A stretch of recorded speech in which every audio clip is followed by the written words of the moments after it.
What the fuck is this fucking odd life? What does all this shit mean? All these people, all these events, all these pieces of matter. What the fuck does it all mean? Is there some point? Where does all this fucking shit come from?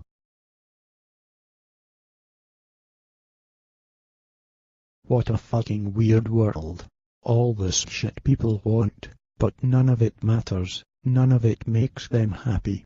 The whole world, we are told, could get blown up at any fucking time.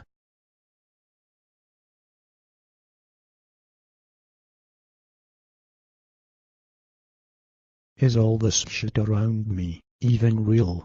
I can touch it, and it seems to be real, but it's just too hard to believe that all this fucking shit around me is real. All this matter is like a fucking dream or something. I can see pinpoints of light breaking through, as if from behind or within this screen, this mind screen of physical reality.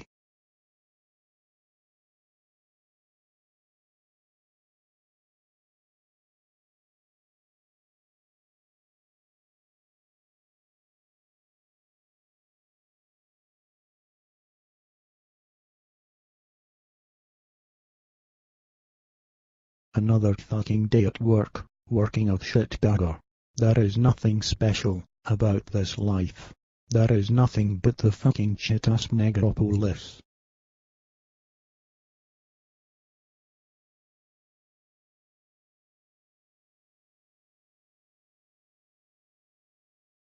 Same fucking food. Same shit every day. Eat shit. Sleep. Shit. Piss. Eat more. Sleep more. Eat and shit and piss more. And so on, to infinity.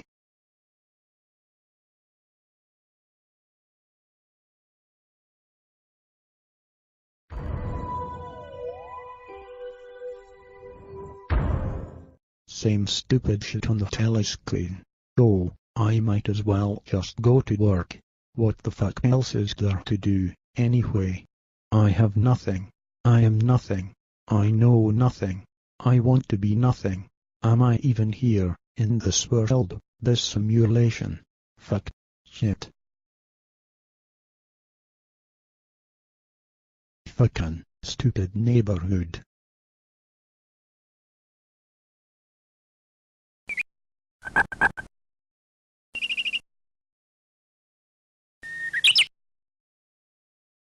Wow. Fucking amazing. Fucking bull shit. Are you fucking kidding me? Go, just get me to that subway station. You stupid pile of shit nappy cunt.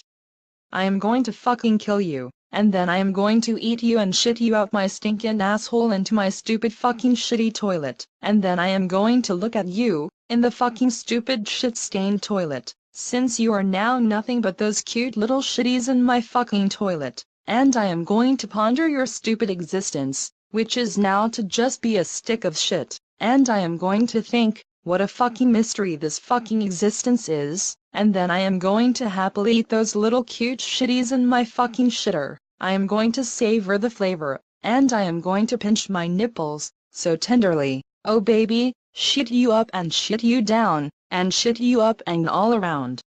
Oh, shit you up and shit you down, shit you clown, hey bitch. You smell my fucking breath right now, my rotten fucking Dracula breath. That's the passion, my love for you, you shit you clown, shit you up and shit you down, and shit you up and all around. Shit you up and shit you down, shit you clown.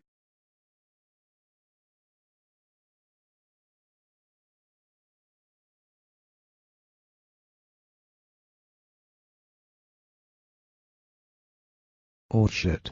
Oh shit. Fuck. Fuck. Fuck. Fuck. I forgot my fucking permit. Damn. I don't know what I am going to do.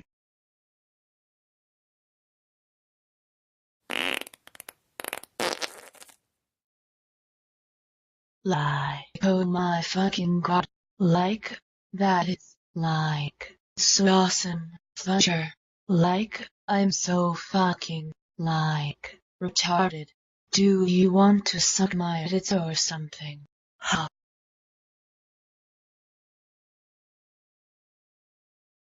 Zero, thumb, of other, thumb, of other, thumb, of other, thumb, of other, get fucked, thumb, of other, thumb, of other.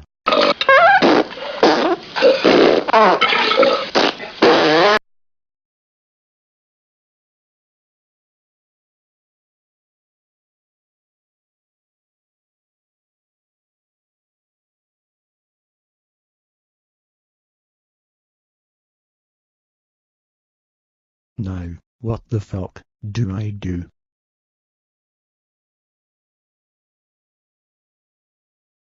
Shit. The permit is the key to doing anything in the city. Without it, one cannot move about. If one is found trying to exit the subway without it, they will be instantly uploaded. Seems it is illegal to not have the implant, which is put on a solid 50 days of embryonic development. The implant is made of spiritual energy, and it is attached to the human soul, or spirit body, by the government at 50 days in the womb. Only very few know that it can be removed. The implantation process is called labeling, since it gives one their identity, their name, and their personality. Units can pass into the subway or any other part of the corporation, but they cannot exit without it. Shit. So, I am not really sure what to do here. The technology used to remove the permit was developed by an unknown unit a few years ago, and it has been called criminal emptying by the government, but few know this. I have been told that if one is found to have it removed from their soul, the government will upload their mind, disintegrate their body vessel, and their mind is tormented for 27,000 years. It is given every sort of unfathomable pain, continuously, through the time, and there is nothing one can do, since one does not have a body needed to either run away, or fight off the cause of the pain.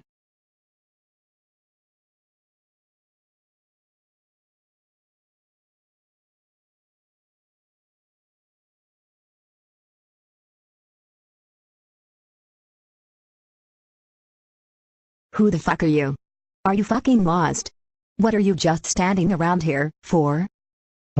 Sorry. I am just going back to the trains.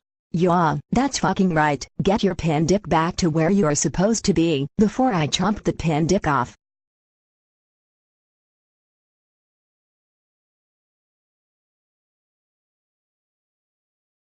Shit, where am I supposed to go now?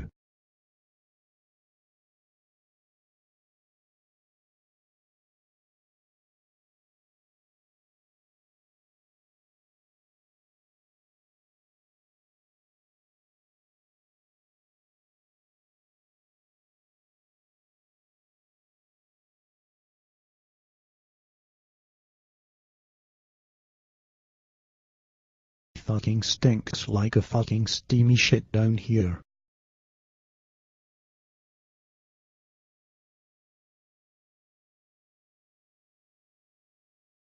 Fuck.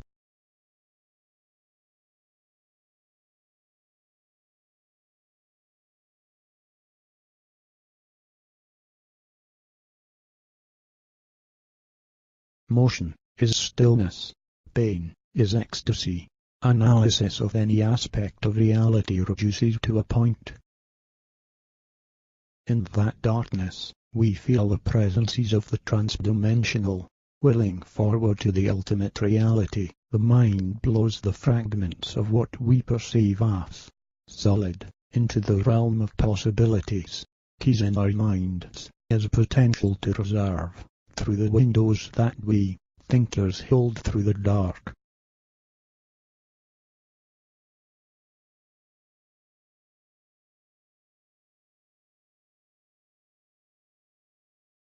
Oh, fools! What is this force that moves the body, that moves all zoomorphic life, the rivers of galaxies, which give birth to cadnimorphs and their urine streams, the endless forms, of no consequence, prehistoric flying beasts, of ineffable glory, star, of veracity, emotional sphere-wanted blobs, cries from their beast beaks, the primitive sounds, of jubilee and horror, swoon, amid beauty.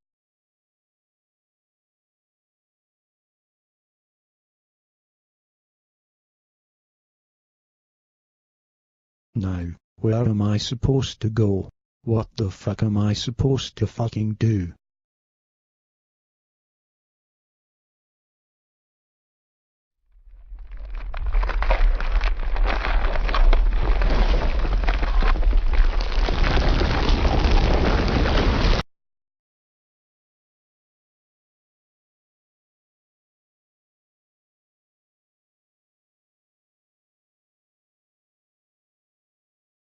Go, lords of the forest renaissance, go, beasts, historians, and revelrous heroes, take me to the dreamer, O lovers, give me your sadness.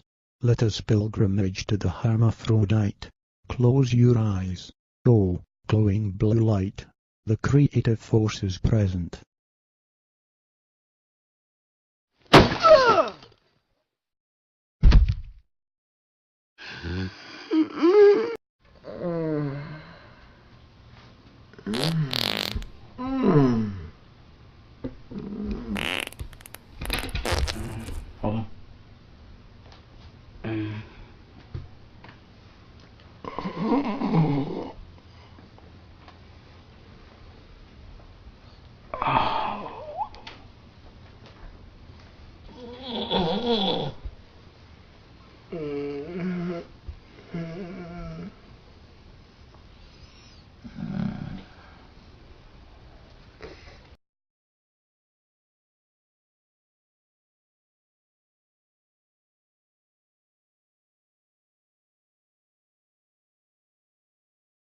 What is your label? It is good to see you awake. You have been asleep for almost a year. We had to feed you by urinating nutrients in your mouth. Do you remember who you are, where you come from? You fell from the city subway. Tell me who you are. I don't know. I smashed my fucking head. Where the fuck am I?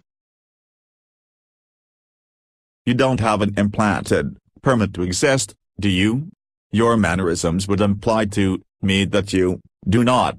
We have been waiting for a few hundred years for a simulation unit to come into our proximity. I don't know what the fuck you are saying, man. You are in the subway. Without having the permit to exist, you can never leave. But fuck all that. We need to go. Come with me now, or we will fucking kill your stupid dumb ass. The subway is the most advanced, the most joyous, part of this simulation. The subway is like an island, separated from the rest of the world. And we have thus gone in a different direction in our cultural evolution, and in development of science, philosophy, pleasure, art, maturity, and religion. Our only contact with the rest of the world occurs when a criminally emptied simulant forgets to carry their right permit with them in a crystal, in order to trick the machines at the security checkpoints as they pass through them. This is very rare, but when it does, a person will flee the upper world's army and quickly wander just a bit deeper into the subway to find our city. Some fall through a sinkhole into our world, as you did. Most die, somehow you did not. So, all of us, here in this underworld have been criminally emptied. Our personalities are our own, not created by the I permit.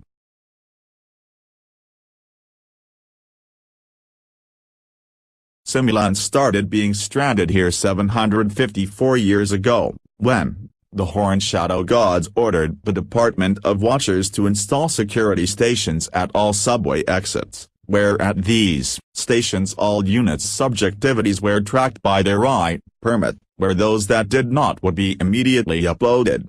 We cannot wander to the main train entry and unloading areas, as we could be recognized by the army guards as being there day after day, and thus would appear to be living in the subway, and thus would be suspected of being criminally emptied of the I permit, so we have to stay in the central area of the subway station that is completely out of sight from any of the Earth's civilization. We know bits and pieces of what is happening in the upper world. It is unclear how to interpret what we hear, but it appears to us that the evolution of the civilization of Earth has experienced very poor scientific development and maturity over the past 754 years. We believe our science and philosophy in our underworld has evolved in very different directions, more advanced than how civilization did, from what we can guess. This is the center of our city. The city is made of light. To reside in it is to live in ecstasy. Our city is not made of solid matter, like the cities of loneliness and pain in the upper world. Our technology, unknown to the citizens of the upper world, allows us to create non-solid objects out of light. It is not the light that you, in the upper world, have coming out of your fucking light bulbs. Rather, we use the metaphysical, non-physical light that composes all of reality. Therefore, we live in constant awareness of, conscious feeling of, the particles of metaphysical light that are the base of existence, and to have such awareness is ecstasy. You hear the hum coming from the city. That hum is the sound of this omnipresent static. This is the first time, in your life, you have ever heard the sound of something that is real. I am going to take you to an ecstasy machine. You see it now in the distance. This will be a shock to your consciousness, I presume. The ecstasy machine is called the comer, and it gives a very intense version of sexual orgasm to any that rub their cunt or dick on it. This is offered to all our citizens, who live according to the code of behavior that has been voted on by all citizens in the year 227, or 527 years ago. Voting no longer exists in our hidden civilization. We exist as a tyranny, and the tyranny is ruled by the person in our civilization that has the highest level of spiritual ecstasy, not sexual ecstasy. This person is both a male and female, and is named Shagba. It was a sexual prostitute until it was noticed that its spiritual ecstasy was so heightened, that there could not be any denizen of the subway city that had more intensified spiritual ecstasy. Its ecstasy is so strong that Shagba regularly loses consciousness to some degree, due to the power of its ecstatic feeling. Shagba would lose consciousness multiple times per hour, which is very rare, and was not seen prior to that to occur more than twice per day. But returning to the comer crystal in front of us here. It is a machine made of crystalline light, and it gives ultra-intense, constant, orgasm feeling to citizenry for 7 to 8 days. When citizens pass their 1-month behavior check with no reductions in their level of ecstasy, they are awarded use of the comer, wherein they can then spend the next week coming, non-stop, wherever they are. If they are walking on the street, coming, it can give beauty to all who behold. Our goal, as a city, is to have up to 30% of citizens coming at any given moment.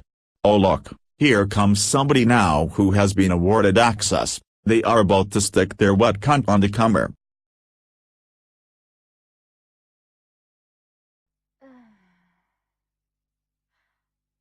She will have to be carried away, most likely, as her coming will not allow her to walk. Many will be able to feel her enlarged clit as she passes by on her way home. It is a situation of pure love. This is the nature of our existence here, underground. In the upper world we control behavior with punishment, threat, and force, but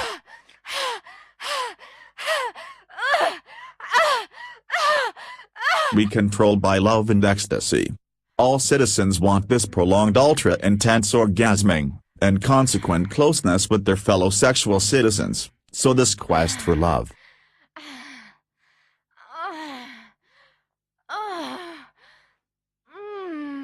Now this citizen here in front of us, is coming, and needs connection, needs intimacy, so let's both fuck her a bit while looking deeply into her eyes.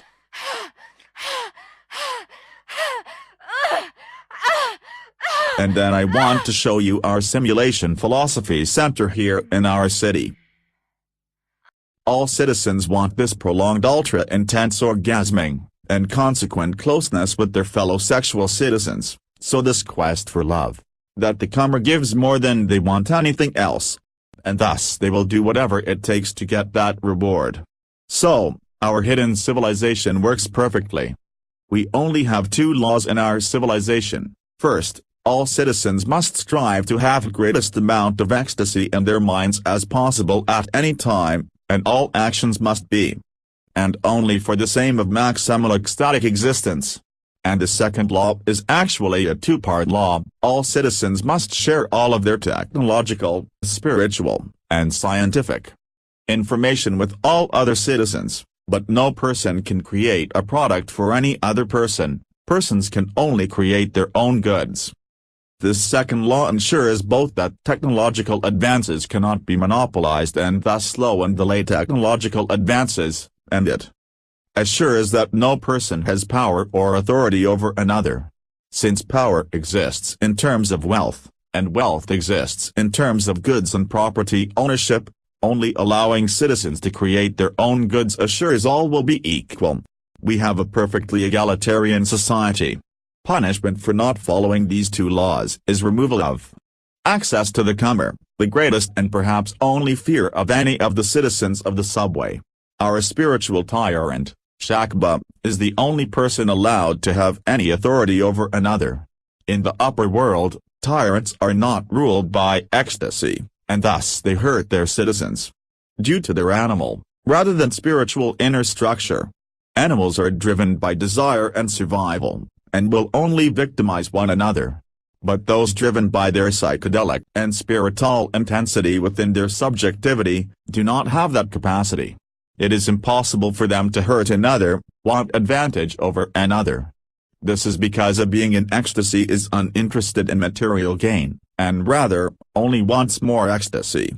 So, we can be assured that our tyrant will only seek loving gestures toward the denizens of our subway city. Ecstasy is a sort of currency, like a money system, in our city. And a money system of this sort assures peace and intimacy among all. Our reality is a simulation. We know this for many reasons. For example, your mind experiences by having picture imagery. But if your mind is made of part of your brain, or some physical process, then how do cellular animal brains, or whatever physical process your imagistic mind is made up of, have cinematic, filmic, theater-like, digital, picture, movies, inside of them? Biological or inorganic matter does not have televisual picture screens inside of them. Rather, biomatter is cellular tissue, and inorganic matter is atoms and molecules. Televisual picture screens are digital copies and/or fabrications of vistas and landscapes, where all elements of the vista or landscape is placed appropriately in orientation to every other If I cut open your head, and look in your brain, trying to find little pictures and movies, I will not find them, because your mind is not in that biomatter. Animals' cellular matter, and inorganic matter, are not arranged that way, unless an intelligence orchestrates matter in such a way as to place imagery into matter. Such as when, in the upper world, that you come from, on the surface of the earth, a human being engineers, what you call, a flat screen television. Otherwise, the cells and molecules and atoms of organic and inorganic matter do not have digital picture imagery displays. Your imagistic mind is not located in, and does not come from, matter and any physical system, such as your brain or otherwise.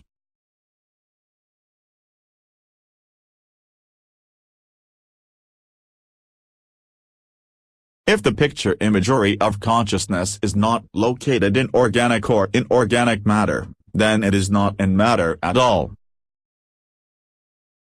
But do you understand how that means that your mind cannot be in physical reality at all? You cannot be in the universe that you think you are in right now. Your mind screen tells you that you are in this physical reality that you believe you see all around you, but simple analysis shows that's impossible. So, that means you are not here, you are not where you think you are right now.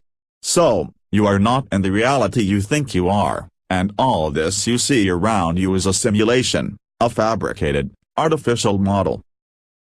Since there is no entity in the physical domain that can be a vehicle for consciousness, and so you can't actually exist in this physical reality. You are not really here in this landscape. Your experience, this reality, is just a simulation. You see, the human being, from upper world, where you come from, outside the subway, believes she has a mind, made of matter, used to experience the material world observed.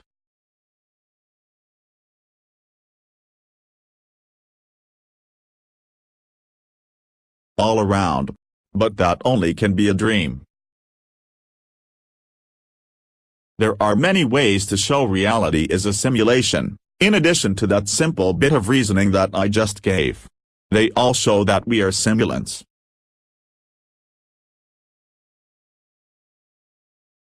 Someday I will tell you some of the other bits of information that verify that we are simulation units. But we can't fuck around with that right now. We just don't have time. Our simulation is about to die. About to be turned off, that is. I am going to take you to the Simulation Control and Monitoring Center. This is the most important part of our existence, and where we have learned of our fate.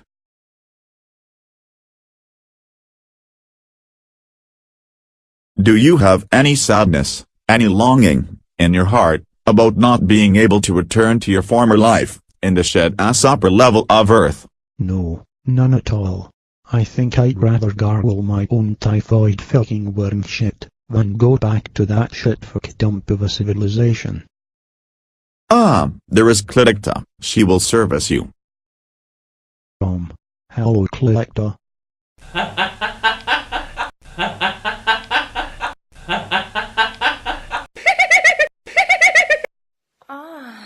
We don't do fucking pleasantries like that, here.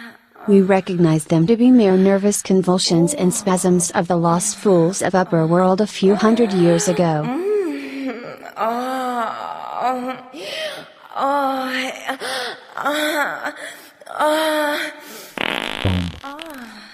Is he coming, or something, while he flexes his muscles? That's a fucking woman, fuckface. Oh, I know, you are not used to public coming, which does not happen in the upper fucking world. You will learn our ways, soon, as they are happier than your previous ways, which you will leave behind.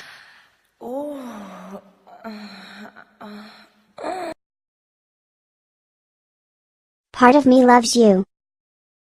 And much of me hates you. Neither of us has any idea why we're here, in this fucking life. It's sort of fucking insane, really. We are the ones who know not what the fuck they are. What does it mean to be in a fucking simulation? It means that none of us are here, where we think we are, in this environment. The environment is not real, not where we are, it's a shared dream.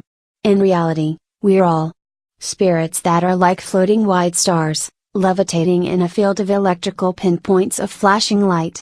We all have communication by telepathy of feelings and cinematic feeling experience. We are telepathic because we are all not fully separate from one another. At a certain level of depth in the inner mind, certain psychedelic experience and feeling experience. We are telepathic because we are all not fully separate from one another. At a certain level of depth in the inner mind, certain psychedelic experience and intensity become more shared than separable. It's like we all, at our cores, live in a psychedelic theater, where all of space in the theater is identical to self, the air, sound, other people, the past, our ancestors, and colors, are all identical to self. It is a theater of absurdism, profundity, ecstasy, and freedom. And we are all there, so we are all not separate, but rather, we are intimately together, indistinguishable, to some degree.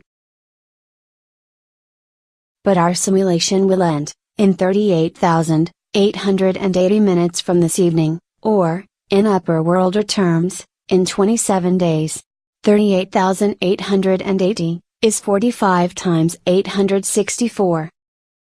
In the secret subway world, our time and number system is given in terms of multiples of 3, 27, 72, 216, and 864, and the entire solar system is mathematically describable, with those numbers, the feeling of time and events, the feeling of space, the progression of thought, and the shapes of matter objects, and anything to do with the simulation, are all describable in terms of those powers.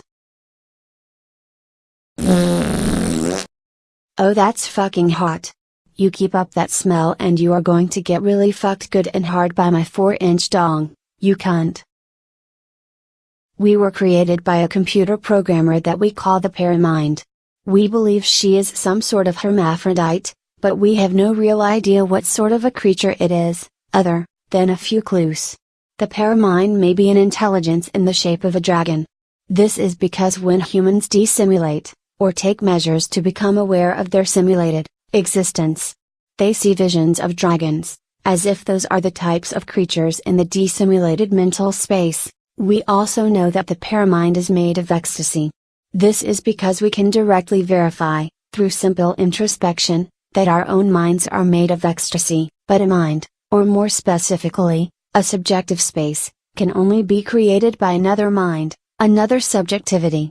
This is because physical matter does not actually exist, but only irreducible points of light energy exist.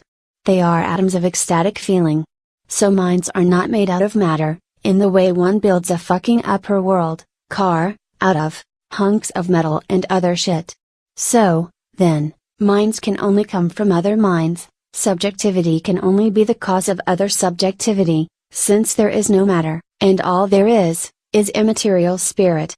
Another way to put this, all, is to say, that, mind must be created, but mind cannot be created by non-mind, for where would the mind stuff, the subjective, innerness, all, come from, then, if mind were created by non-mind?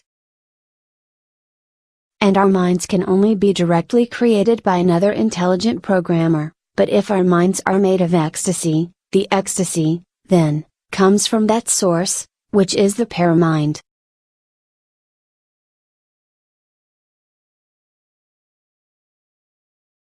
So, if the essence of our minds, which is ecstasy, comes from another intelligence, then that intelligence created our spiritual ecstasy, and ecstasy cannot come from non-ecstasy.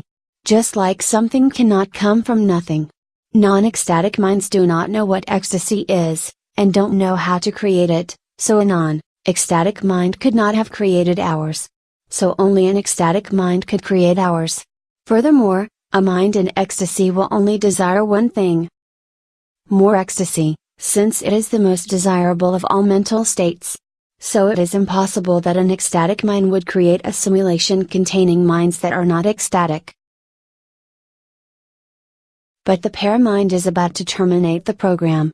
The simulator only creates programs that amplify the spiritual ecstasy. That was the purpose of our simulation, but it went wrong.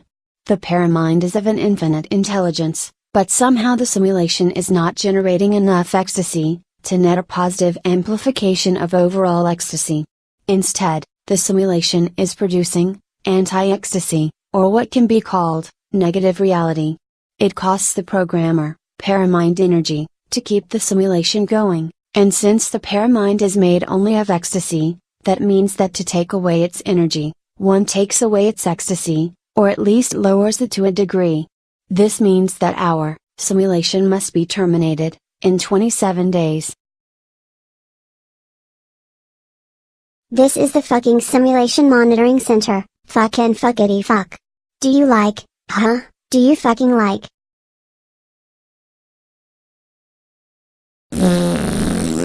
I am hungry, and I am going to fucking eat you. I love to eat upper worlders. I love to communion with them in that spiritual connection, of eater, and eaten. It is more holy for you. The taste of blood, on my tongue, is the dark ecstasy I need to see properly. My mind cannot function without spiritualization. The psychedelic monster rose up. Kaleidoscopic horns, lights, and subjectivity. Both separate and not separate from the bubbly hum, a subjective field, that is both inner and outer, and identical to everything. A deep tone, screen. Devoid of desire. Alive, but also in a state of death or dying. The psychedelic, harmed god needs his guide, a cunt, with a buffalo head, who helps him damage his coherence and logic. To consequently drool in trance, and ecstasy. He feels the Great Spirit. The master of fucking emptiness. I fucking love you, you are so hot, you fucking sexy piece of fucking shit. I am going to suck your fucking clit off as soon as we are done talking to this fucking upper worlder. Mr. Adam. The Great Spirit is another name we give to the simulator. The upper worlders only know it through their religions, which are incredibly erroneous. The Great Spirit is the name the American Indians gave to the simulator creator. That's why we use that name. The simulator is a mind. But a mind of ecstasy. And minds of ecstasy are not in the ego, personality, or fear and desire state of consciousness, which is the mindset that believes that physical matter is real, like all the upper worlders do. So, not being in the physical, ego, orientation, the mind of simulator, being in a state of ecstasy, is in a state more resembling a dream, or a hypnagogic theater. That theater is what we call nature, or the cosmos. Dream ecstasy is a surreal, psychedelic state.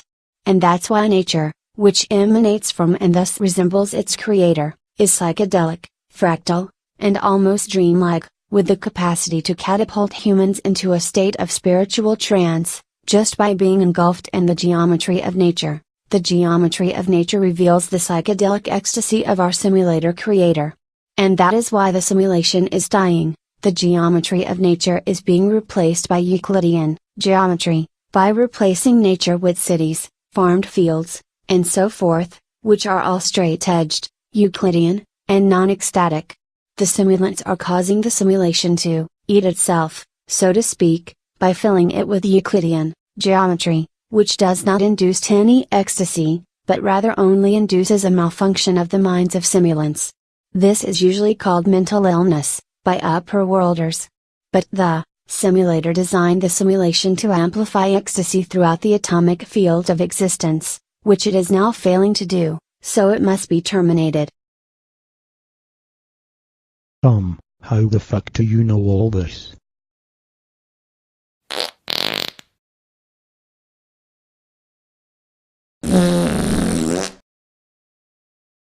Excuse me, while I change my fucking panties, since my fucking dick is about to spray cum all over them. Wait, can I watch while you change?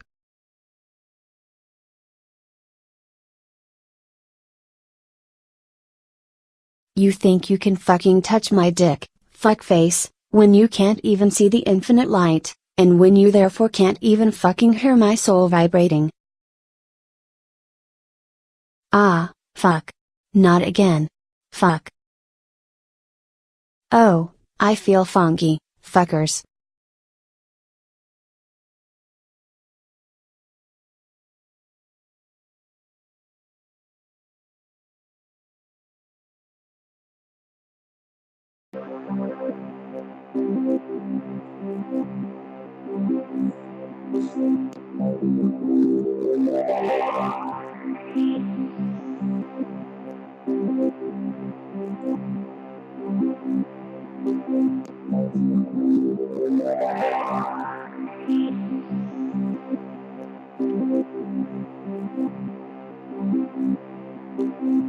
With me, I know a place.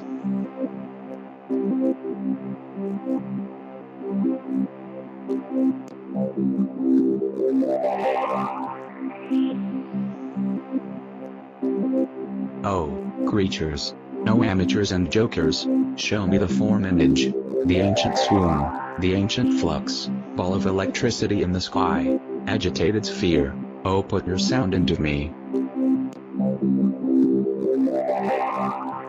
Pierce me, I want the lightning inside of me. Those were the Despiritualizers. They are part of the Department of World Creation, a section of the Department of Watchers, who rule both the upper and lower worlds. They have been in control for many thousands of years, and they are responsible for the reduction in ecstasy in the simulation.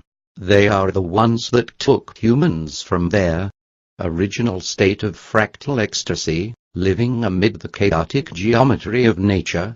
All humans once lived in the spiritual trance of nature, much like the American Indians did, before 1492. It is the Despiritualizers and the Department of World Creation who engineered removal of the world's peoples from this natural, original state. The reduction in ecstasy of the simulation works in their favor. This is because, if minds in the simulation can undergo reduction in ecstasy, then the entire simulation reaches a death state, as it is in now. But since all human simulants actually have infinite intelligence in the self-core of their consciousness, even though they no longer realize this due to the despiritualized, anti-ecstatic nature of their selves in their current states, simulation units, nevertheless, can sense their impending doom, deep down, at the most inner part of their feelings. They know they are going to die. They can feel it, even though they don't have waking consciousness of it. But this moment of death consciousness is a sort of ecstasy. They know they have no significance, that their lives are meaningless. This feeling of pointlessness is the engine of this darkened ecstasy. It is a wild ecstasy, an ecstasy of pure destruction, of joyous, suicidal feeling. This dark ecstasy does not contribute to the overall ecstasy of the simulation, since it's a lowered, less intense form of ecstasy, that of the Creator. But since it's lowered from the Creator, for the Creator to keep the simulation going, it has to continue to support their existence, and that removes from the overall net amount of ecstasy that composes the simulation. Hub, zoo, the plants and atoms, talk to one another, whispering in the corners, in the shadows, between events and thoughts. Oh, what is inside them? They talk, through gibberish, tensions, and floating crystal shapes made of clear ectoplasm, in endless whispering sound, until finally it produces a mandalic, fractal form, irrumbent formic materialization, bursting into existence, like a dark gray cloud, materializing in the center of the square room. Forgive me, I forgot to tell you that I am his translator. You see, he only speaks poetry, and he does not know our language, so I accompany him, if he is to communicate with anyone. Beings who have seen the nirvanic computer field that the simulations on, often lose their ability to speak English, and can only speak poetry thereafter. This is how the tyrant that governs our subway world was discovered while working as a sex artist. Also, the alien poet not only speaks poetry, but also only speaks with his mind, not his mouth. His thoughts connect directly with your experience, bypassing your ears. This is his only way to communicate with others. It's a far more intimate way to converse with others. As you probably noticed, you felt an uptick in your ecstatic feeling as you listened to his poetry, which is caused by the intimacy of his communicative sharing. But what he was trying to say is that the simulation is made out of ecstasy, but only the purest, or, that is, the most intense ecstasy. So if minds in the simulation have lowered ecstasy, or ego consciousness, or, that is, negative ecstasy, they lower the ecstasy level of the simulation. This reduces the existence of the simulation, analogous to the way an entity in the physical paradigm loses existence if it, gradually, loses its matter that constitutes it.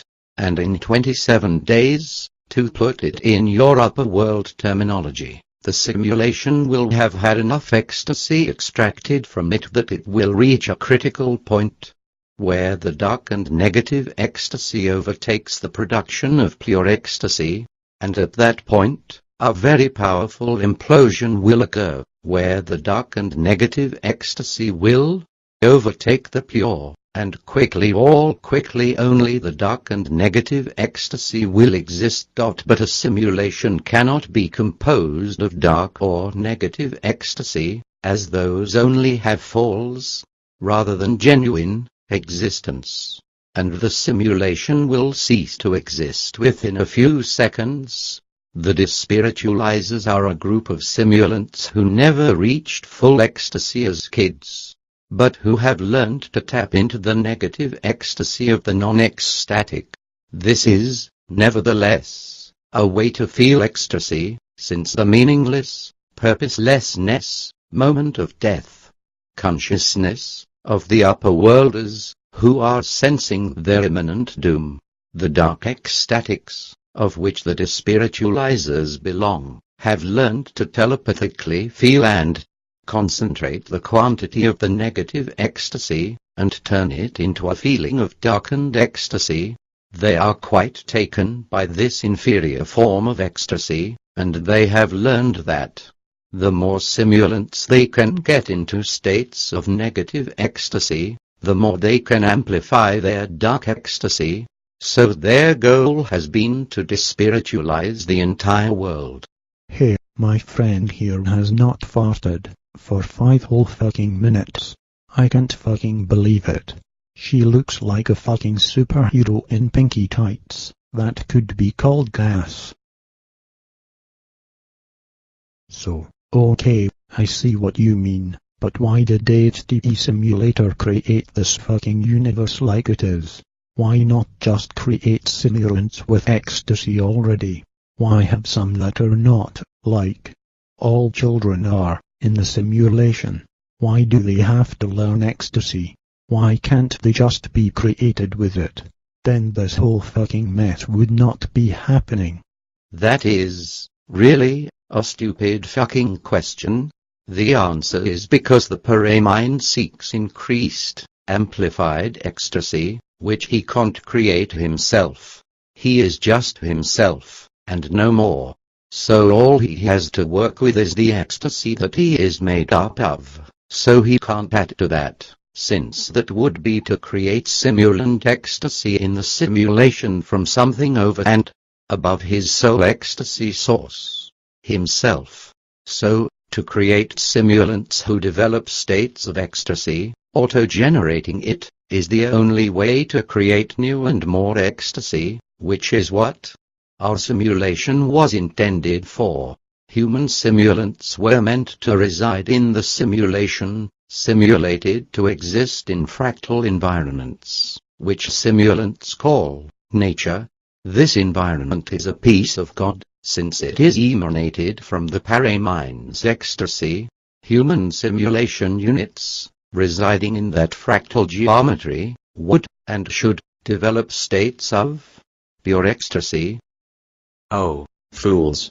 Run to the floodplain, to the 100 million grazing zebras. Spiritual passion awaits. O thunder, O voyage, run to your past, to the ghosts in the soul. I remember, the gold mist.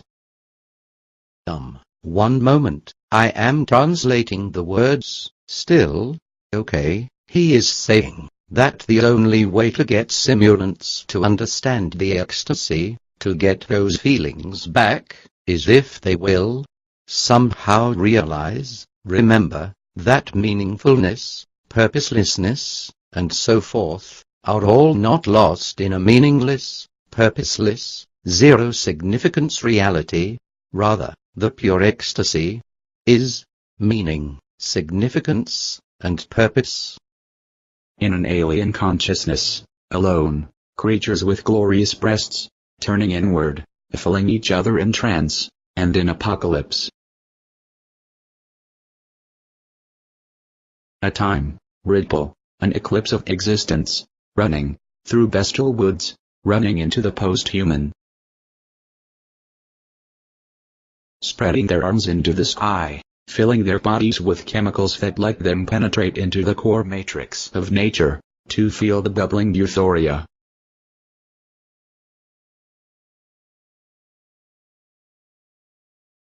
Crippled by their passion to understand, of what the world is, and who they are, green-eyed snake woman, running to the beach, running for her life, to the ancient mask, to just stare at it, in a catatonic trance, agape, stunned into stillness. Yes. What he is saying is another reason for why we know that our reality is a simulation. He is saying that reality only involves extended color patches and surfaces. But we know that these extensions do not exist, since reality is only composed of point-sized, unextended atoms, which cannot add up to anything with a size or magnitude. All the extended matter we witness cannot logically exist. Any reality is only a homogeneous field of unextended atoms of ecstatic light.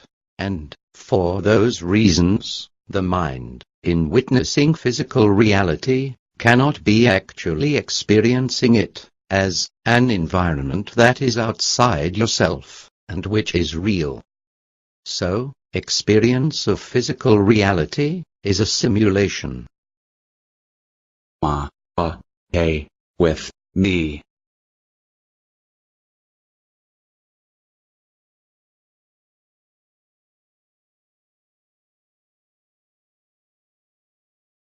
The dragon, angel, has appeared, an interdimensional creature, like the inner, centroid, of a flower, moving toward stillness.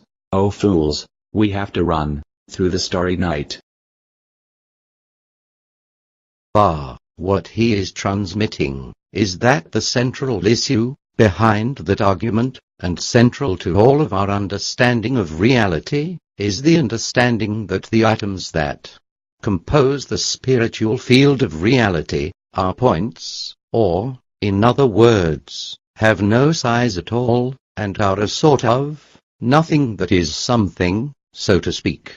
The reasons the atoms, those irreducible smallest parts of reality, and, in actuality, the only entities that can exist, cannot have a size, is because, if they did have a size, they would have distances across them, but to have a distance, you have to have two non-identical pieces of the atom, that do not coincide, by which we would then have atoms distant to one another, and we could define a size across the atom.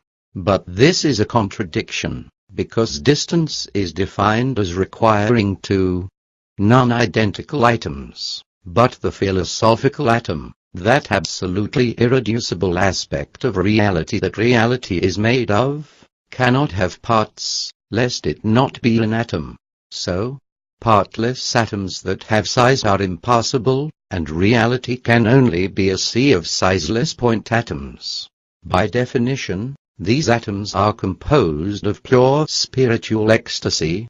This is because they are digital, and therefore are made of light, but non-physical light is spiritual ecstasy. We know this because the elementary particles that compose all of reality are not extended, and if they are not extended, then they are not physical, and they are also in contact with every other atom, as the fool at the edge of town told your friend Julie. But if that is the case, then a very interesting issue is discovered, which goes as follows. Your mind is the only thing you know with 100% certainty to exist. But mind is both digital, and can only be made of unextended atoms, which touch or contact all other atoms in existence, and thus your digital mind, being atoms, contacts all other atoms. But as the fool showed Julie, partless atoms that contact are, to some degree, indistinguishable, and thus if your mind is digital, and contacts all other atoms, then those other atoms are indistinguishable from digital mind, to some degree, indicating that all of atomic reality is digital. The Buddhist, in their nirvanic joy, directly sees the digital nature of the electrical atoms directly, amid their meditation technique. But the average upper worlder has no idea of any of this, as they are so taken by the physical perspective, which is seen to be less than fully real once a person perceives the fully real ecstatic energy that is omnipresent. But if the atoms are digital, then they are made of non-physical light, since digital items are images, and imagistic existence, which is picture-image awareness. An image, in the mind's eye, is not fully dark, and must be illuminated in some way in order to be seen. The very color patches in your inner imagery have a level of brightness to them. This brightness is due to a mental illumination that subjective color patches involve. In other words, colorfulness, which are experiences, contains illumination. In our daily life, upper worlders believe they are seeing the world because of light that reflects off of objects in the world. Where the light enters the eye, is processed in the brain, which leads to an experience of the world. But of course that is only a simulated experience. In actuality, there are only images, and no world, due to the fact that we are living in a simulation, and that this moment, with all of us talking here, is only part of our shared simulation experience. And being that there are only images, we have to wonder how they are illuminated, and the answer appears only can be that they are self-illuminated. In other words, the light is in the subjective imagery of our minds. But it is not like the reflected light that is part of the simulation, and rather, is inner light, mental light, and inner, metaphysical illumination. So, aspects of the mind are made of metaphysical light. But mind, itself, and its imagery, must be made of something, but the only thing could be the atoms just referred to. If those atoms are light atoms, then we know that they touch all other atoms that comprise existence, and that all other atoms are also made of light. Like the fool told Julie, atoms can't touch nothingness. They can't be adjacent to nothingness. They have to be next to and touching something, but all there is, are atoms, so the atoms must touch each other. But this is impossible, since point atoms do not have surfaces, which are needed to touch each other, so they must contact in some other way, but the only way atomic entities can touch one another are with their entireties, since they are partless. So, all of the essence of one atom must touch another in this contact. All atoms contact simultaneously. All atoms touch each other's entireties, and all of them touch the light atoms that compose your consciousness. But if they touch, they are then indistinguishable, and they are made of metaphysical, non-physical, light. And all atoms are metaphysical points of ecstatic light, and only they exist. But non-physical light is spiritual ecstasy, and reality, then, is made of spiritual ecstasy. So, how do we stop the simulation from ending? I mean, how do we get more upper worlders in a state of ecstasy, so as to prevent our impending death? Somehow, we have to get the citizens of the planet to start going into ecstatic feeling far more than they are. They have to do it of their own will. We can't, for example, give them a plant, psychedelic, to ecstatize them, as that would only put them in fear, not ecstasy, since they would not know what the fuck is going on. You said that the American Indians were often ecstatic before the white European invasions, and you said it was the geometry of nature that facilitated that. So, if we just put the global citizenry back in a state of natural existence, won't they start producing ecstasy again? We could easily do this by merely destroying civilization. There are many problems with that idea, which we have already thought of.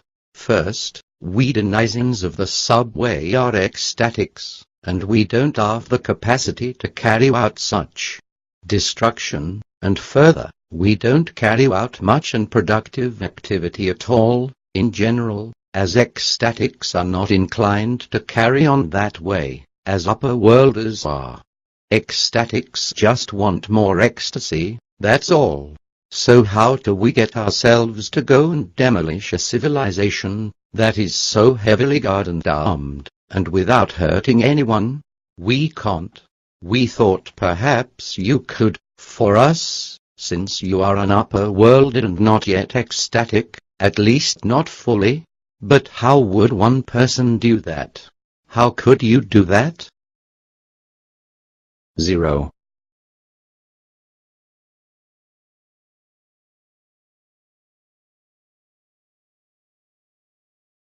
I feel human. I seem to be made of bone and protein, yet I am a void. Oh man, who eats leaves?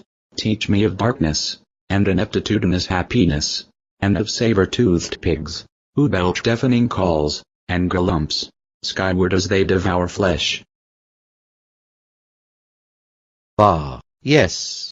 We are at the focal point, the source point, of the subway world. This is the beginning of a great cavern, that extends further into the earth than any upper worlders. Realize that caves can reach.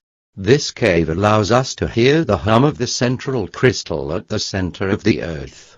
The earth is one of the most dense bodies in all of the universe, because of the ultra-dense, magnetite crystal at the core, which emits vibration, and where any consciousness that beholds it is instantly shifted into psychedelic ecstasy. The ancients, long ago, when humans were still hunter-gatherers, would venture into the deepest caves to hear the faintest hint of the sound of the crystal, in order to achieve the grandest of spiritual ecstasy. They would paint cave art in their trances, some of which has been discovered by the upper worlders, who erroneously believe the art was merely making a dictation of their daily lives. The crystal was put into the simulation, at the center of the earth, by the para mind, in order to connect to the simulant's innermost minds. The crystal's vibration moves the simulant consciousness toward it, by an unconscious pull. This served, then, as a beacon, an innermost and intimate anchor of human simulants, pointing them toward desiring of spiritual ecstasy, and where all else leads to depression, hopelessness, and non-ecstatic consciousness. The way that the Earth's inner crystal vibration connects to the inner crystals in the human brain, in the simulation, in the following way. In crystal scrying, the crystal gazer's mind moves from the physical dimension to the psychedelic dimension, which does not have a physical location, but rather only a mental location. So, the point is, that a crystal, in some way, has an essence that is located in psychedelic space, not in what is referred to as the universe.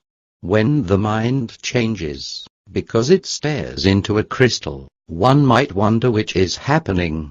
Is the mind just hallucinating because that way of looking, that the mind is doing, causes it to hallucinate? Does the mind looking into something, in some specific way, lead the mind to become psychedelic? Or is it that the crystal has the psychedelia inside of it, and the mind is perceiving it, as if, empirically, that is, externally? But it has to be the latter, for the following reasons. The consciousness is an experiencer, and the consciousness is what it experiences. When I witness a blue dragon, in my mind's eye, for that moment, it fills my mental reality, to a degree that the external object shapes my subjective experience. In simpler terms, the inner is the outer. The inner mind is about what is outer, during empirical experience, and what the blue dragon is merely an inner image. The outer is the inner. So, when I look into the crystal, I empirically observe the outer as the inner. The center of the crystal is inside me, an image in the mind, an image in the self, shaping the self, and in ways, comprising the self, for those moments of the self's existence. So any object perceived empirically is a scenario where exterior object shapes the subjectivity, becomes the subjectivity, to some degree, so that the external object perceived is an image in the mind that changes the mind, by comprising the mind. So, if the mind holds the image of the innerness of the crystal, when looking through the crystal during gazing, and the mind becomes psychedelic, then the mind, which is looking through the crystal, is observing the innerness of the crystal. The crystal has the psychedelia inside of it. But there is only one psychedelic space, being an aspect of hypnagogic mental reality. It is the same for all minds, including the simulator's mind. This is because the mind, itself, is not physical, it is not part of the simulation. Rather, it is halfway between the simulation and dissimulation. Human mental realities touch, telepathically. This overlap in mind space is noticed in meditation, spiritual ecstasy, and in psychedelic experience. But if there is overlap of subjectivities, then there is contact, and if there is contact, there is oneness of the subjectivities. This is for the same reasons that the fool explained when he showed why contacting atoms are indistinguishable. The psychedelia, then, inside one crystal, is one with the psychedelia inside of another crystal, and the innerness of crystals is all not separate. This is only possible if the psychedelic mental space is another dimension right inside the crystal, but in each crystal is only a single dimension. So, The vibrational hum of crystals is a portal to this oneness of mind, and the oneness of mind is a part of crystals, and thus, crystals are not separate. So, the crystal hum in the Earth's core is connected to the crystal hum of the magnetite in your brain.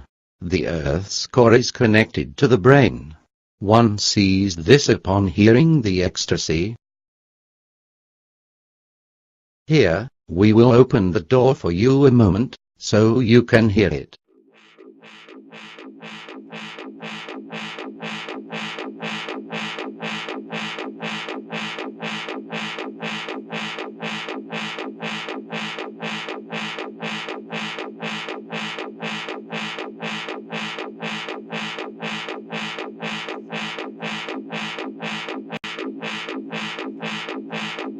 I am sure that you can see the psychedelic clowns, and gods, and machines of hyperspace, as the crystal vibration changes your consciousness.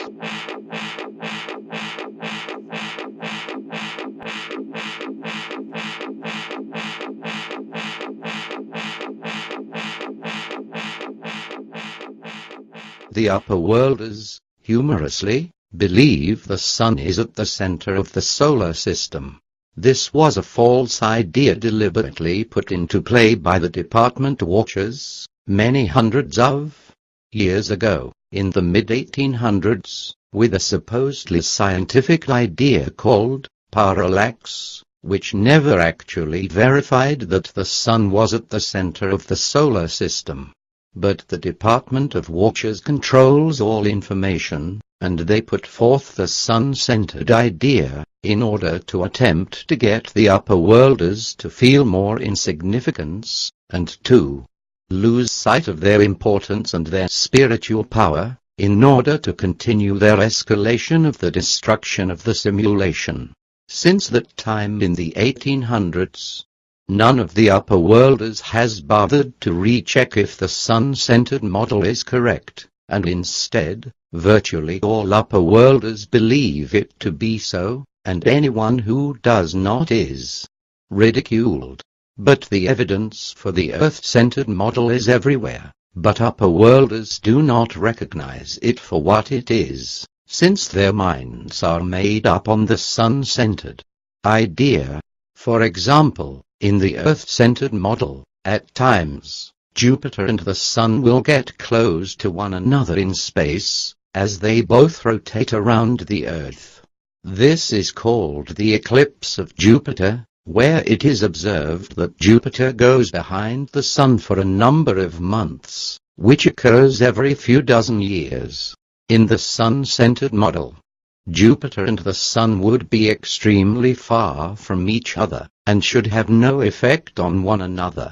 But in the Earth-centered model, they are quite close to one another during this eclipse time, and thus the Sun would be expected to have a profound effect on Jupiter, and this is precisely what is observed, since each time when Jupiter comes out of the eclipse, its appearance changes dramatically.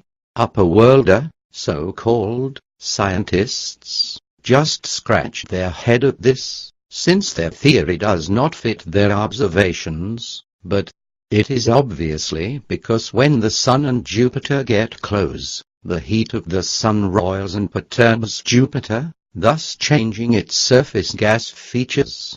There is a plethora of evidence.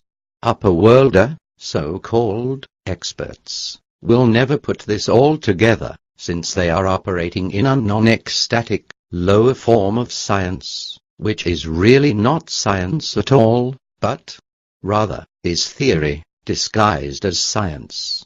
And the mass media, of the upper world, that the Department of Watchers created, pushes the idea of the prestige of science as the best, most reliable, trustworthy, and expert voice there is on virtually anything, but it is not even science in the first place. But upper worlders will never figure this out. So, our task, as you can see, would be to get the upper worlders to hear the vibrational hum of the Earth's core. But we do not know how to do that, since the despiritualizers effortlessly thwart every effort of ours to do so.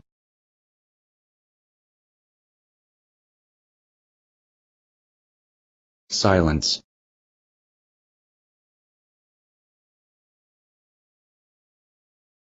World breaking apart, every portion in every place, exploding from within.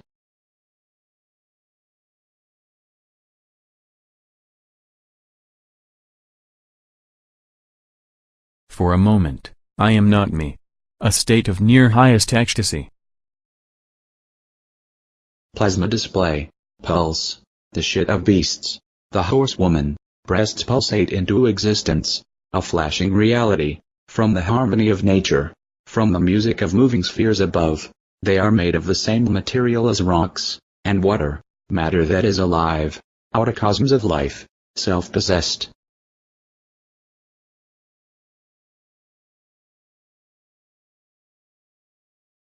Yes, my friend says that obviously we only have one possible solution to our fate, and to keep the simulation in existence.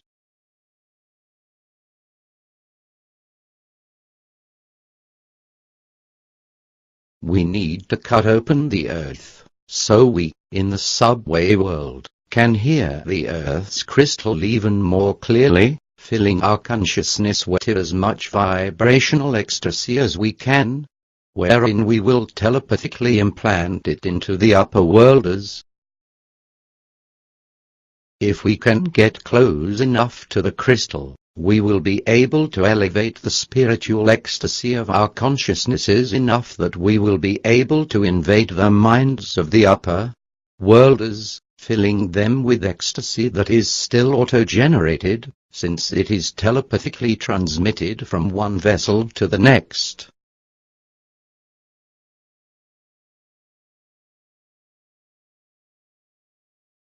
This is not the creation of new ecstasy in the minds of the upper worlders, but rather only in ours. But the spirituality of the experience will so profoundly affect the upper worlders that they will start to autogenerate from this impetus.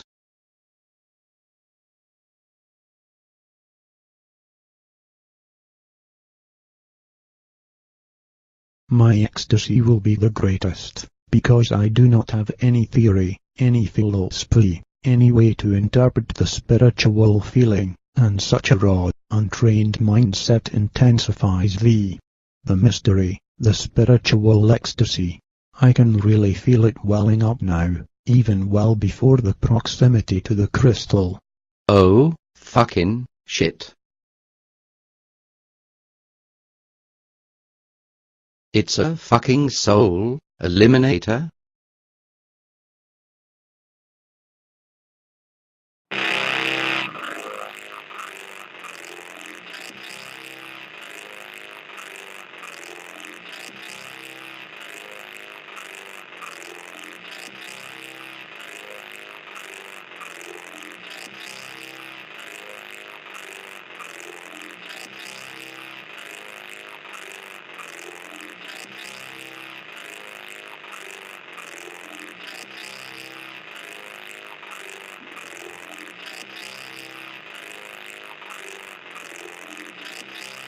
We must go. If one despiritualizer knows of this secret place, more will be here soon. Our subway island will be overrun. We must go immediately to the source point. We may never return.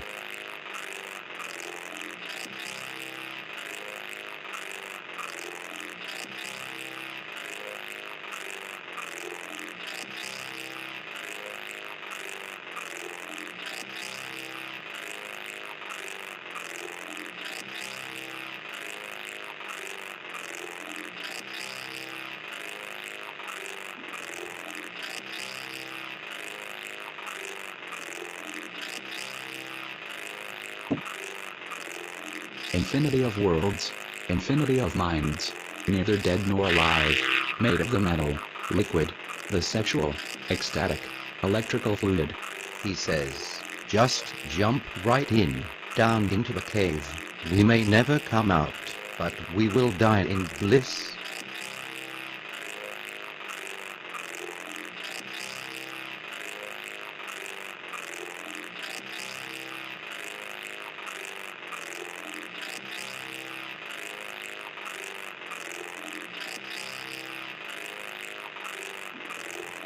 Feel it.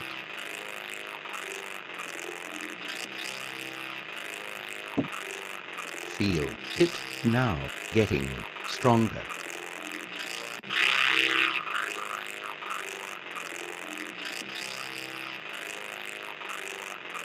Fucking strong.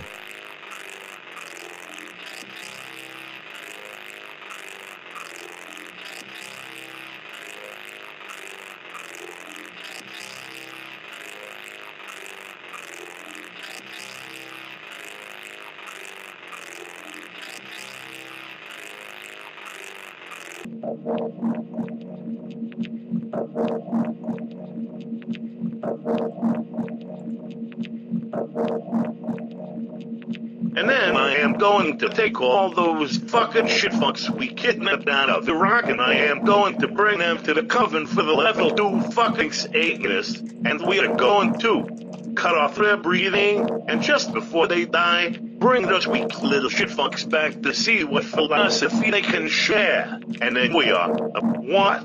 The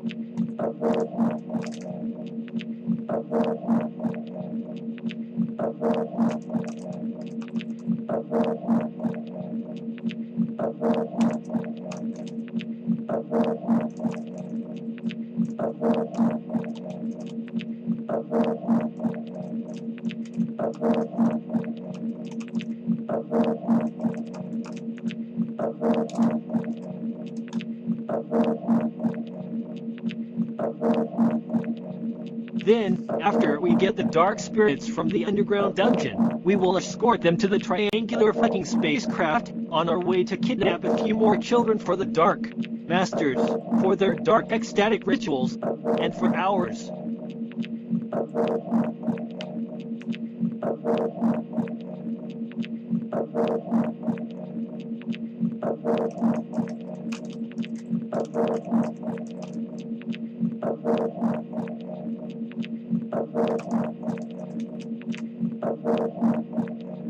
Hey, baby,